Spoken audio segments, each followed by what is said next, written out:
Baiklah, langsung saya bacakan CV-nya. Beliau sekarang pendidikan terakhirnya ya di Monash University di Australia di Fakultas Pendidikan Teaching English for Speaker of Other Language. Terus waktu S1 beliau lulusan dari UIN Imam Bonjol Padang jurusan Pendidikan Bahasa Inggris Fakultas Tarbiyah. Kemudian di sini ada beberapa riwayat pekerjaannya juga. Wah, ternyata sudah pernah menjadi seorang dosen STI Perguruan Islam Ar-Risalah tahun 2019. Ternyata sampai sekarang. Kemudian di sini juga ada beberapa achievement, prestasi atau pencapaian beliau. Salah satunya yaitu Presenter International Conference CEDU 2019 di Kuala Lumpur. The Five International Conference on Education di Kuala Lumpur, Malaysia tahun 2019. Nah, di sini pada kesempatan kali ini juga Mbak yang menjadi pembicara kedua ini akan berbagi inspirasinya, akan berbagi materi dengan kita-kita semua di sini, dengan teman-teman semua di sini, dan harapannya kita bisa mendapatkan banyak pembelajaran di pembicara kedua untuk hari ini. Baiklah, kepada pembicara kedua yaitu Mbak Nurhansi Deswila. Dengan hormat saya persilahkan. Assalamualaikum warahmatullahi wabarakatuh. Salam sejahtera untuk kita semua. Selamat siang teman-teman. Pertama, saya sangat kagum sekali ya dengan Mbak Kade, Masya Allah. Saya bangga, saya sangat mengapresiasi volunteer-volunteer yang Mbak lakukan dan bagaimana Mbak Kade berusaha berpartisipasi dalam membangun pendidikan di daerah. Hebat sekali. Nah, mungkin materi yang akan saya sampaikan ini lebih kepada sharing saja atas pengalaman saya. Sebagian besar sudah disampaikan Mbak Kade. Nanti mungkin semoga apa yang saya sampaikan berikutnya dapat sedikit menambah pengalaman atau pembelajaran buat teman-teman yang ingin studi. Perkenalkan, nama saya Nurhansi Deswila. Saya biasa dipanggil Wila. Saya berasal dari Bariang Rau-Rau, itu berada di Solok Selatan, Sumatera Barat. Saya dulu sangat ingin sekali juga mengikuti Indonesia Mengajar. Saya baru membaca buku-bukunya, tapi saya tidak bisa ikut ke sana karena ternyata daerah saya sendiri juga adalah wilayah terdepan yang harus diperhatikan. Jadi saya tidak pergi keluar dan saya kerja di dalam saja. Saya anak pertama dari 4 bersaudara. Sekarang saya sudah menikah, saya punya 1 anak.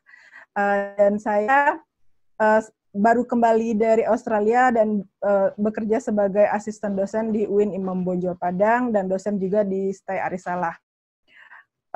Saya sekarang kebagian 3 topik kecil. Yang pertama itu tentang bagaimana menentukan tujuan, menentukan fokus, dan bagaimana tips untuk belajar bahasa asing. Untuk materi pertama, tentang menentukan tujuan.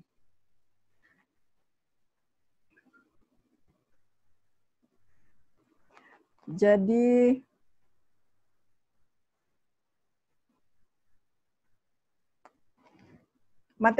ini saya kelihatan, Mas?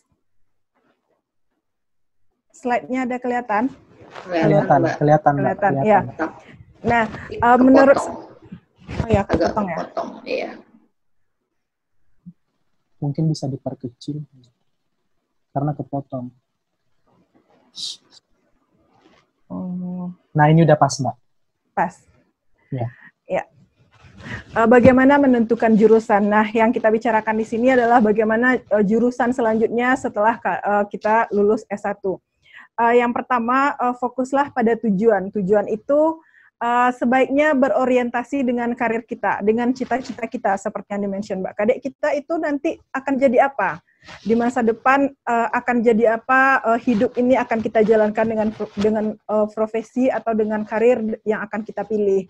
Nah, usahakan karir tersebut adalah passion kita, sesuatu yang kita sukai atau sesuatu yang sangat kita senangi. Ini sedikit quote dari saya, pilihlah jurusan yang dengannya sisa hidup akan dijalani, karenanya apa yang diinginkan itu memiliki peluang terbesar wujudkan. Sebagai contoh ya, pengalaman saya Saya dari kecil itu karena saya anak desa dan saya petani, saya sangat ingin melihat dunia, saya ingin keluar dari kampung saya ingin belajar, saya ingin jadi orang, saya ingin kemana-mana. Kemudian saya membuat daftar dalam mimpi saya itu. Yang pertama itu saya sangat ingin jadi saintis karena saya saintis dia tidak membutuhkan untuk berbuat. Artinya saya tidak membutuhkan sebab untuk berbuat. Misalnya ketika kita jadi kita baru beroperasi jadi setelah ada orang. Nah, itu pemikiran saya waktu kecil dan saya berpikir kok saintis itu dia nggak butuh orang sakit, nggak butuh apa-apa. Nah, tapi saya buat list. Saya punya mimpi, tapi saya juga berusaha realistis karena boleh tidak sampai kepada tujuan pertama, maka saya harus realistis dan saya buat urutan dan saya tempatkan dosen itu di cita-cita ketiga atau ya cita-cita ketiga. Saya ingin jadi saintis, kemudian saya ingin jadi ambasador, dan terakhir itu saya ingin jadi dosen, di bawahnya guru. Ada 5 dan saya ingin menjadi dosen. Ketika saya lulus S1, saya sudah berorientasi untuk kuliah. Ketika masih itu saya sudah menjadi dosen, tapi begitu saya lulus saya di-cut karena saya tidak melanjutkan kuliah lagi. Dan saya sempat mendaftar siswa AAS, tidak lulus. Nah, kemudian saya menjalani cita-cita keempat saya. Dan seiring waktu saya terus berusaha bagaimana saya bisa naik lagi ke level itu, kepada taraf yang saya inginkan, yaitu dosen. Yang menurut saya mungkin ketika saya menjadi guru hanya menyentuh anak-anak saya pendidik sampaikan langsung ke anak saya, dan itu hanya saya hanya bisa mengendalikan beberapa anak atau pada waktu tertentu saja, itu tidak banyak. Nah, saya berpikir ketika saya menjadi dosen yang saya jangkau adalah calon guru, maka saya berpikir itu jangkauannya akan lebih jauh, akan lebih banyak. Nah, saya yakin ketika saya bisa mengajar 40 guru, nanti 40 guru itu akan menebar ke 40 wilayah dan juga akan menjangkau lebih banyak anak. Nah, saya berpikir seperti itu dan saya terus simpan passion saya untuk bisa sampai kepada dosen. Tapi tidak mudah. Saya bekerja selama 3 tahun di Arisalah menjadi guru, kemudian saya terus mencari cara untuk melanjutkan S2 saya. Nah, seperti tadi di-mention Mbak Kade, niat, kembalikan kepada niat. Jadi ketika saya bekerja dan melamar pekerjaan di sana, pada saat interview, orang yayasannya bertanya, kenapa kamu mau ke sini? Saya dengan lugas saya bilang, saya berdoa semoga dengan saya bekerja di sini, itu menjadi jalan bagi saya untuk melanjutkan S2 saya. Dan capai. Dan berhenti dari Arisalah itu setelah saya lulus LPDP dan memang akan berangkat ke Australia. Sebenarnya saya sudah lulus juga di tempat saya bekerja, tapi bukannya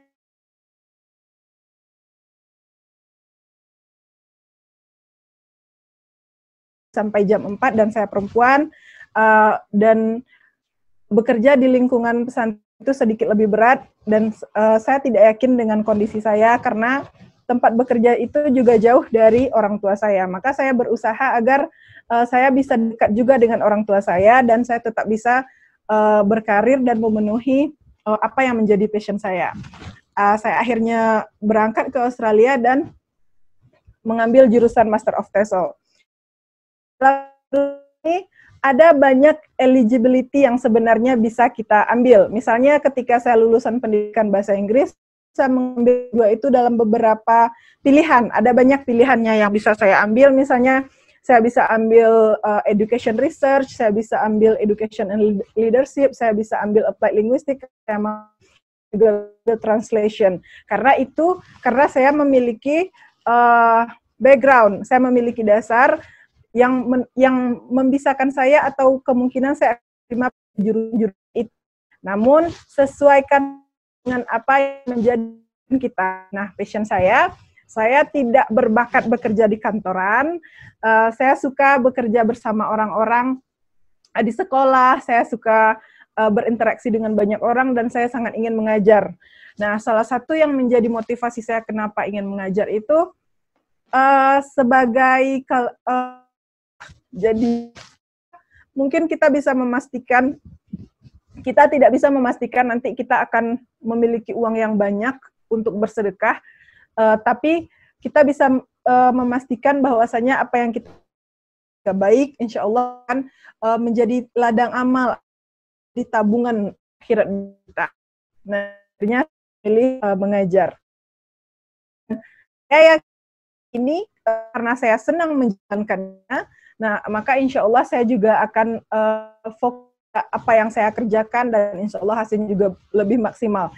Nah, kenapa kita harus juga memikirkan hasil? Karena kita ini kalau kita tidak memiliki, artinya kita tidak memiliki kebahagiaan, kita tidak juga bisa mengeksplorasi atau membuat orang lain bahagia. Nah, sederhana, pemikiran saya sesederhana itu, jadi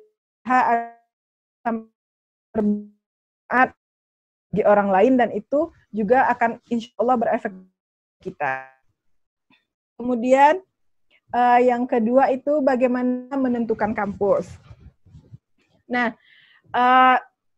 untuk menentukan kampus yang kita pilih tadi sudah diuraikan oleh Mbak Kade bagaimana plus minusnya kalau kita di dalam negeri, bagaimana kalau di luar negeri dari berbagai segi, ada fasilitas, ada biaya dan lain sebagainya. Nah, kalau kita ingin menentukan kampus yang kalau misalnya saya fixnya itu TESOL karena saya ingin menjadi guru dan itu guru bahasa Inggris. Jadi S1 saya pendidikan bahasa Inggris, S2 saya juga Master of TESOL karena saya mau jadi dosen. Nah, kemudian untuk menentukan kampus, kalau seandainya teman-teman beruntung dan mampu membiayai sendiri, maka pilihlah kampus yang affordable mungkin bagi teman-teman yang kira-kira nggak mahal nih gitu. Nah, tidak ada salahnya memilih kampus yang terlihat ketinggian karena jika berjodoh tentu Tuhan mudahkan. Misalnya kita bercita-citanya saya maulah kuliahnya di Oxford gitu, tapi ketika berusaha menggapainya itu terasa sulit, terasa berat, dan lain-lain. Nggak apa-apa, itu proses yang kita tempuh. Nanti ketika kita menjalani dan selesai, kita kaget sendiri, oh saya sudah sampai di sini. Ternyata dulu it's impossible, tapi akhirnya bisa kita wujudkan.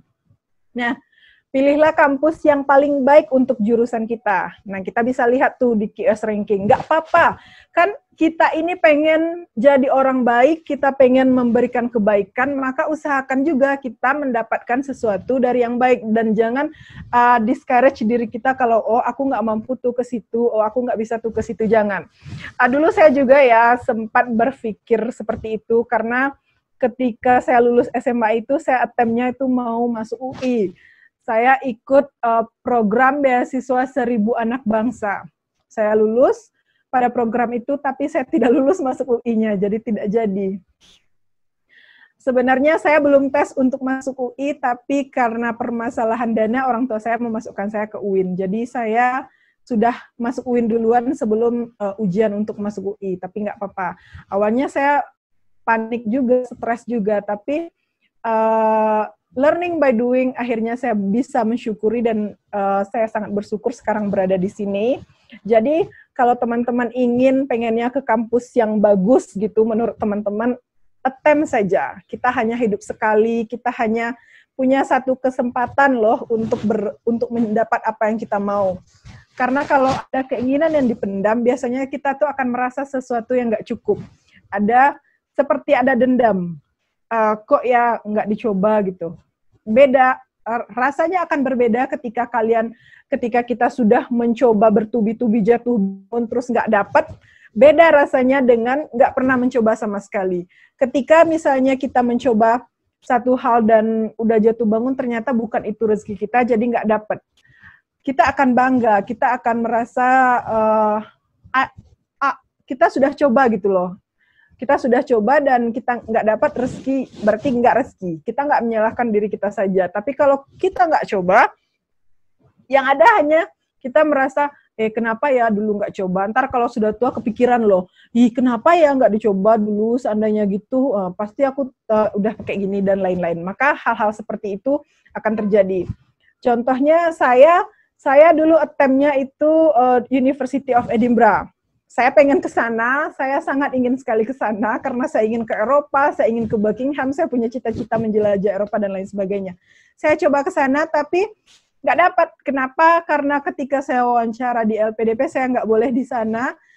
Menurut panelis waktu itu sudah terlalu banyak yang ke sana dan di sana cuma 1 tahun, jadi tidak recommended untuk pendidikan untuk kita yang benar-benar ingin ambil pendidikan bahasa Inggris. Sebaiknya ambil yang durasinya lebih panjang sehingga lebih dalam karena kita akan mempelajari pendidikan. Nah, akhirnya setelah berliku-liku jalan, akhirnya stop di Monash Uni. Yang ketiga itu, kampus tujuan itu usahakan pelajari nature negara tujuan. Nah, menurut saya ini penting, sesuaikan dengan nature negara tujuan. Saya memilih Monash daripada Edinburgh selain karena panelis yang menyarankan begitu, akhirnya ada beberapa plus minus yang saya dapat.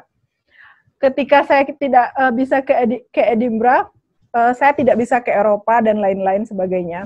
Tapi ada satu hal yang sangat signifikan, saya perempuan, dan di desa saya itu biasanya perempuan itu menikah setelah dia tamat SMA, atau langsung setelah kuliah. Nah, saya sudah bekerja dan saya sempat mengalami berbagai tekanan kiri kanan karena saya perempuan dan saya dikira PKI, perempuan korban ilmu yang sibuk belajar dan tidak mikirin kalau saya akan menikah, padahal tidak.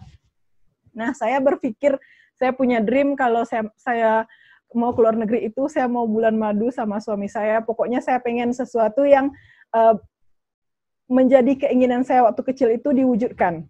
Nah, akhirnya di Australia itu memungkinkan untuk saya berangkat ke sana bersama suami saya karena visanya memungkinkan untuk itu.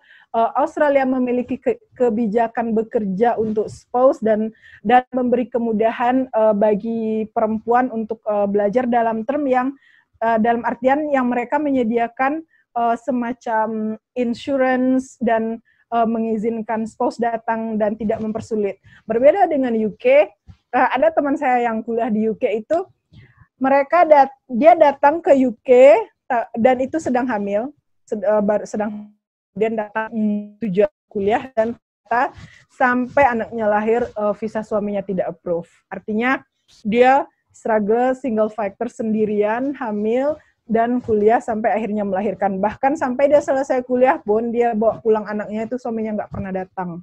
Nah, itu plus minusnya. Tapi hebatnya dia, seperti yang tadi saya bilang, nggak ada yang salah gitu. Kalau walaupun terlihat ketinggian, terlihat sulit, jika itu jodoh kita, jika itu rezeki kita, tentu Allah mudahkan. Beliau setelah itu malah ketika lulus dapat prestasi the best achievement, the best performance. Dia jadi lulusan terbaik di jurusannya. Nah, itu saya sempat nangis, merinding lihat dia bawa foto bayinya dan piagam bahwasanya dia menjadi lulusan terbaik di sana. Padahal begitu banyak struggle yang dia hadapi. Nah, bedanya di Australia saya bisa menjalankan kehidupan sebagai perempuan itu dengan lebih baik. Artinya saya bisa bawa suami saya. Nah, ketika saya hamil, saya ada suami, ada yang lebih membantu dan memudahkan saya. Terus ada juga, dan sampai akhirnya kami pulang, suami saya ada diberi kesempatan bekerja atau ada pekerjaan yang bisa dikerjakan sehingga dapat untuk memudahkan kehidupan kami di sana. Nah, ini sedikit sharing. Nah, ini saya memiliki pengalaman berinteraksi dengan medical dan segala sistem medik di Australia dan bagaimana pelayanan kesehatan, bagaimana mengurus anak, bagaimana saling membantu satu sama lain dan bagaimana sikap empati dan simpati mereka terhadap warga atau orang pendatang, terutama international students. Nah, saya dinasihati oleh guru saya, dimanapun itu semuanya bumi Allah, maka jika kita bisa memikirkan sesuatu, maka insya Allah juga hal itu bisa kita wujudkan. Artinya ketika saya berpikir saya ingin kuliah, pokoknya saya mau kuliah, saya pengen jadi master, tapi saya juga nggak mau, saya juga pengen menikah, saya nggak mau jadi perawan tua, saya juga mau punya anak, saya juga mau menjalankan kehidupan perempuan normal. Nah, insya Allah bisa. Nah, karena semuanya itu bumi Allah, jadi nggak ada yang nggak mungkin gitu. Terus ini foto sharing saya. Foto saya waktu pernah mengikuti ini conference internasional. Nah, pada conference ini saya datang dari Australia ke Kuala Lumpur itu berdua dengan bayi saya, dan saya mendatangkan ibu saya dari Indonesia. Jadi ini perjalanan ibu saya ke luar negeri. Saya sangat bersyukur. Saya tidak terpikir awalnya bisa. Dari dulu tuh orang tua saya bahkan tidak pernah ke Jakarta. Kami di desa hidup apa adanya, dan bahkan orang tua saya tidak pernah ke Jakarta. Dan saya ingin suatu hari nanti kalau saya berhasil, saya ingin lihatkan ibu, dunia tuh luas loh, nggak hanya sekedar ladang dan sawah tempat beliau bekerja menafkahi kami. Nah, ini ada foto anak saya. Dan kenapa saya lihatkan foto ini mimpi-mimpi saya gitu loh. Ini dulu cita-cita saya yang akhirnya saya wujudkan. Nah, berkaitan dengan materi yang saya sampaikan, sesuatu untuk mencapai tujuan itu, untuk mengerjakan S2 itu tidak sesuatu yang tidak seperti apa ya, S1 itu susah ya ketika sudah skripsi. Nah, ini jauh lebih susah lagi karena academic life-nya lebih berat di luar negeri. Kita akan berhubungan dengan sesuatu yang sifatnya ada culture shock, ada masyarakat yang berbeda, ada abuse dengan agama dan lain sebagainya. Tapi itu nanti akan menjadi pengalaman yang mengayakan kita sebagai pribadi, yang membentuk kita sehingga kita bisa menjadi seseorang yang jauh lebih baik.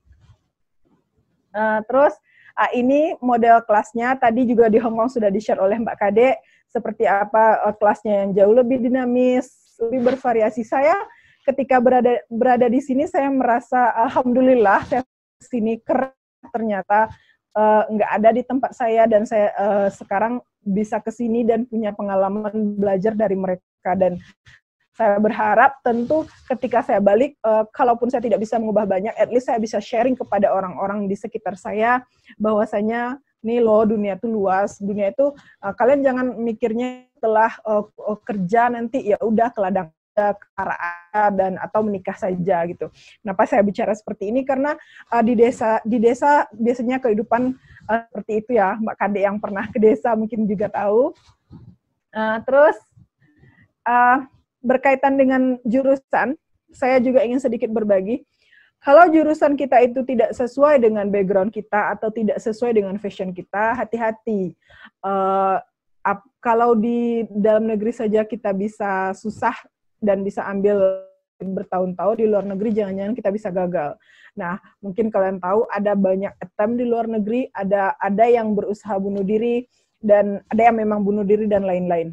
Nah, sedikit pengalaman, saya juga punya teman di Australia, beliau itu mengambil S2-nya tidak sama dengan S1-nya, tidak linear. Beliau mengambil S2 itu karena berprestasi di suatu bidang dan mendapatkan rekomendasi. Nah, rasa-rasanya mau. Nah, ternyata ketika sampai ke kampusnya, nggak selesai, nggak bisa. Beliau fail di banyak mata kuliah dan akhirnya DO. Akhirnya nggak bisa melanjutkan studi. Nah, ini juga harus menjadi pertimbangan. Kenapa kita harus memiliki bekal juga kalau ingin ke luar negeri. Nggak ke luar negeri pun, ke dalam negeri pun demikian. Sekalipun kita misalnya ingin ambil ke kampus-kampus bagus yang ada di Indonesia, kalau kita tidak memiliki bekal yang mungkin sedikit relevan dengan jurusan S1 kita, itu akan sangat menyusahkan, bisa mengambil waktu yang jauh lebih lama. Nah, mungkin itu tentang bagaimana memilih kampus. Yang terakhir itu tentang bagaimana belajar bahasa asing. Kalau menurut saya rumusnya itu ada 4, ICIP ya, Intention, Confidence, Interaction, and Perseverance. Yang pertama itu niatnya itu harus niat banget gitu, harus memang pengen banget belajar bahasa Inggris, pengen banget, dan memang keinginan yang memang berada di hati kita itu nggak hanya oh iya pengen terus besok enggak lagi, tapi memang harus niat banget. Terus yang kedua itu confident. Nah, yang ada di kita kebanyakan ya, yang saya perhatikan di lingkungan saya mengajar dan apa yang saya lihat, seperti ini, orang Indonesia itu memiliki kecenderungan merasa inferior ketika mereka belajar bahasa Inggris, padahal sebenarnya itu tidak boleh. Bahasa Inggris itu adalah bahasa ketiga yang kita pelajari. Jadi kalau misalnya saya, bahasa pertama yang saya pelajari itu adalah bahasa Minang. Maka my mother tongue is Minang, karena orang tua saya itu orang Minang, dan bahasa pertama yang dipakai ke saya itu bahasa Minang, dan saya pandai sekali berbahasa Minang. Saya memiliki kemampuan berbahasa Minang speaking, tapi tidak menulis. Kami tidak memiliki keahlian menulis karena belajar menulisnya di bahasa Indonesia. Kemudian di sekolah, karena untuk menyatukan Indonesia yang beragam ini, kita belajar bahasa Indonesia. Nah, bahasa Indonesia itu akarnya bahasa Melayu. Kemudian akhirnya menjadi bahasa Indonesia dan dipakai untuk lingkungan formal. Jadi kebanyakan jika sekolah di daerah, mereka tidak membiasakan berbahasa asing, tidak berbahasa Indonesia, sehingga sampai SMA dan sampai kuliah pun bahasa Indonesia masih terkesan lebih sulit. Tambah lagi dengan adanya bahasa Inggris, kita setidaknya menguasai 3 bahasa. Nah, kalau Muslim bisa jadi 4, karena dia menggunakan bahasa Arab untuk beribadah. Kita memiliki kemampuan reading pada bahasa Arab, ketika sholat, ketika mengaji, reading dan speaking sedikit-sedikit mungkin. Nah itu, maka bisa dibilang kita itu polyglot. Jadi nggak ada alasan untuk merasa inferior dengan orang Barat yang mereka punya bahasa canggih, keren, dan luar biasa. Sebenarnya, mostly orang Barat itu mereka cuma punya satu bahasa, dari sejak dia bayi sampai dewasa dia menguasai satu bahasa. Kecuali orang-orang yang sudah memiliki program CLIL atau pernah tinggal dengan orang tuanya di luar negeri, atau bilingualism, itu mereka lebih dari satu bahasa. Nah, artinya apa? Kita memiliki potensi yang sama untuk bisa menguasai bahasa asing. Kita punya dasar dengan banyaknya bahasa yang kita kuasai. Maka kita juga organ kita ini, lidah kita ini bisa loh diasah untuk belajar bahasa Inggris. Jadi jangan merasa bahasa Inggris itu terlalu keren, nggak, biasa aja, sama saja. Bahasa Indonesia juga keren kok. Kelebihannya karena mereka yang lebih dulu menjajah dunia dan bahasa mereka yang terpilih. So, miliki perasaan setara, merasa sama dengan mereka, dan bahasa kita juga layak dibicarakan, dan tidak hanya jangan kita mewarisi mental terjajah ya, bahwasanya kita harus hanya mempelajari bahasa mereka. Nggak boleh seperti itu, dan jangan biarkan seperti itu. Dan saya selalu ketika saya mengajar, saya bilang sama anak-anak saya bermimpi suatu hari semoga ada di antara kalian yang masuk ke Buckingham itu ngomong ngajarin Ratu Inggris berbahasa daerah. Why not gitu loh. Kita jangan biarkan bahasa daerah itu hilang karena adanya global language yang sekarang. Yang ketiga itu interaction. Mungkin namanya belajar bahasa, sesering apa kita ngomong bahasa Minang, bahasa daerah, maka sesering itu dan dia akan menjadi semakin lancar. Begitu juga dengan bahasa asing. Nah, bagaimana cara mendapatkan interaction-nya? Kalian bisa misalnya dengan ya sering-sering dengerin lagu bahasa Inggris terus cari liriknya. Saya lakukan itu. Caranya dulu saya tergila-gila, nggak tergila juga sih, saya suka Westlife dan saya browse semua lagunya, saya catat, saya cari artinya. Beneran, saya catat, saya cari artinya, terus saya bahkan saking saya merasa aneh atau merasa bodoh sedikit lah gitu, saya baru tahu arti satu kata itu setelah 2 tahun. Saya sudah hafal, tapi kok nggak ngerti itu apa maksudnya sebenarnya. Nah, setelah 2 tahun itu baru sadar, oh ternyata begini, cuma untuk satu kata butuh waktu 2 tahun. That's fine, memang begitu ya, namanya belajar itu tidak dalam waktu yang sedikit, tidak dalam waktu yang singkat, itu waktunya lama. Kemudian komunitas, kita bisa belajar dengan memiliki interaksi dengan komunitas banyak, ada di online, ada YouTube, dan materi-materi yang diberikan juga banyak dan beragam. Fokuskan juga pada tujuan. Jika misalnya kalian butuhnya TOEFL untuk melanjutkan studi, belajarnya TOEFL aja. Jika butuhnya IELTS, maka buat attempt, pendekatan-pendekatan untuk belajar IELTS. Nanti kalau IELTS-nya udah bagus, bahasa Inggrisnya bagus sendiri. Jadi memang cari manfaatnya, cari benefitnya. Jadi kalau kalian melakukan sesuatu nggak ada benefit yang direct, yang langsung nampak, itu biasanya nggak bertahan. Misal, oh saya pengen belajar bahasa Inggris untuk apa? Enggak ya, untuk pengen aja, siapa tahu nanti keluar negeri. Enggak gitu. Tapi saya pengen belajar bahasa Inggris. Kenapa? Karena syarat masuk kampus itu harus punya IELTS. Maka nilai saya harus dapat IELTS 7. Nah, jadi kita fokusnya belajar IELTS itu cuma untuk ke kampus itu saja, sampai dapat 7. Nah, nanti setelah angka 7-nya dapat, kita pasti udah bisa bahasa Inggris. Kita udah bisa aja itu ngomong sama orang lain. Terasanya kapan ya setelah sampai di sana? Terasanya kapan setelah kita ngomong dengan dosen, setelah kita terapkan, setelah kita pakai. Yang terakhir itu ketekunan. Nah, Calvin Coolidge itu pernah bilang, tidak ada yang dapat menggantikan ketekunan untuk mencapai keberhasilan. Selain itu, Ali bin Abi Thalib juga bilang seperti itu. Jika ingin mendapatkan ilmu, kita akan butuh uang, butuh harta, butuh waktu yang sangat lama, dan butuh ketekunan yang sangat tinggi, butuh kesabaran. Jadi, cari lingkungan-lingkungan yang akan memudahkan, yang akan mendukung kalian, mendukung kita untuk menjaga mental untuk tetap maju. Karena kalau tidak seperti itu, mati dia. Ibaratnya kita tumbuh itu semak-semak semua di samping, ya udah, ketimbun kita. Tapi kalau ketika ada satu, kita ingin bertunas dan kita berusaha nggak ada semak, ada teman-teman justru ada yang bisa memupuk, cari lingkungan yang positif, insya Allah itu lebih mudah. Nah, waktu saya sudah habis. Terima kasih.